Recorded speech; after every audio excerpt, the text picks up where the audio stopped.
when darkness falls, the scariest horror stories you'll ever hear. Hello, everyone, and welcome back to our channel, where we bring you the most terrifying horror stories from around the world. If you dare, subscribe for more updates. Tonight's tales will chill you to the bone, so make sure you are under a warm blanket before listening to these episodes. We have 3 stories for you tonight. Which one will be your favorite? You decide. Let's get into it. Episode 1, The Watcher. The protagonist is a young man named John, who has just moved into an old farmhouse in the countryside with his wife. He had always dreamed of living in a place like this, and so when he saw the for sale sign outside the property, he jumped at the chance to buy it. Unfortunately, there was one big problem. The house seemed to come with a watcher.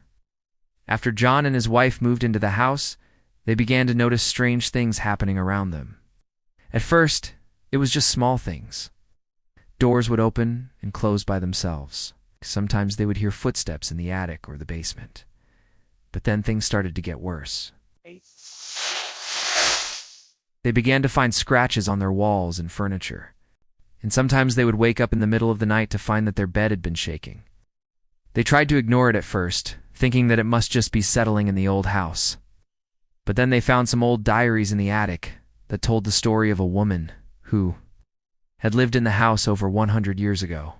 Her name was Martha, and she had written in her diary about a mysterious presence in the house that was watching her every move. Martha's diary also told of a secret passageway that had been hidden in the house. There was a small opening in the wall behind the fireplace in the living room. John and his wife decided to investigate further. After reading through Martha's diary, they began to suspect that the watcher was not just a figment of Martha's imagination. There really was something in the house that was watching them. They decided to set up cameras in the house to catch whatever was going on camera. One night they were watching the footage back and they saw the scratching on the wall. But it wasn't just that. They saw a dark, shadowy figure moving around the house. The couple was terrified. They didn't know what to do. They couldn't stay in the house, but they couldn't leave without getting help. Then they had an idea. They would use the secret passageway that Martha had written about in her diary. The passageway was behind the fireplace in the living room. It led to a small room with a single window. And according to Martha's diary, it was the perfect place to hide from whatever was stalking them in the house. As soon as they stepped into the passageway, the scratching and shaking started. The couple huddled together in the small room, too scared to move.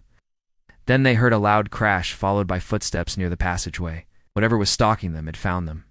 The couple screamed and tried to hide, but it was too late. In the morning, when the police finally got into the house, they found John and his wife dead in the small room. They had been stabbed multiple times. The killer was never caught. To this day, no one knows what lurks in the old farmhouse. Episode 2, The Abandoned Asylum. Sarah and her friends decided to visit the abandoned hillside asylum, which was said to be haunted by the ghosts of patients who had died there. Sarah was skeptical, but her friends were excited to see if they could capture any paranormal activity on camera. As they explored the old building, they came across a padded cell in the basement. It was pitch black inside, and the only sound was the pounding of their own hearts. Then suddenly, a door at the end of the hallway creaked open. The group froze and slowly turned their heads toward the door. Cold wind blew out, making the hair on the back of their necks stand on end. Then they heard a voice. It was a raspy, guttural voice that seemed to come from beyond the grave. "Get out," it whispered. "This place is cursed." The group panicked and ran away. They didn't stop running until they were far away from the asylum. When they finally turned around to go back, they realized that they had lost Sarah. The last thing they remembered was Sarah turning toward the door to the padded cell, her eyes wide with fear. Now she was nowhere to be found. The friends searched for Sarah, calling her name until they were hoarse, but she was nowhere to be seen. They finally gave up and went home, but Sarah never returned. No one knows what happened to her.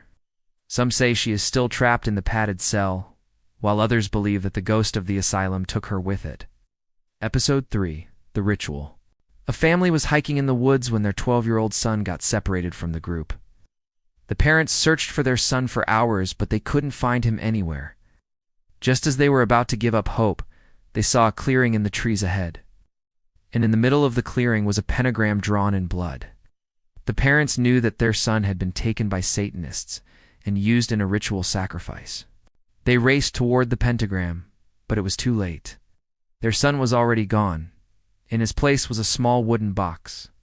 The parents opened the box, and inside they found a small vial filled with their son's blood. It was then that the parents knew their son had been chosen as the sacrifice for the next level of Satanist. This meant that unless they wanted their son to suffer for all eternity, they had no choice but to accept their fate. The parents screamed in agony as the Satanists prepared to sacrifice them. But it was all over in a flash. The ritual was successful, and the Satanists disappeared into the forest. The parents' bodies were left lying in the clearing, their blood staining the ground beneath them. No one knows what happened to the parents after that. Some say that the Satanists took their souls as well as their lives. Others say that the parents were cursed to wander the forest for all eternity, doomed to relive the horror of the ritual over and over again. Which story terrified you the most? The Watcher, the abandoned asylum, or the ritual? Let us know in the comments below. We hope you enjoyed these scary stories. If you did, don't forget to subscribe for more content. And if you want to listen to more scary stories, check out our other videos. Thanks for watching.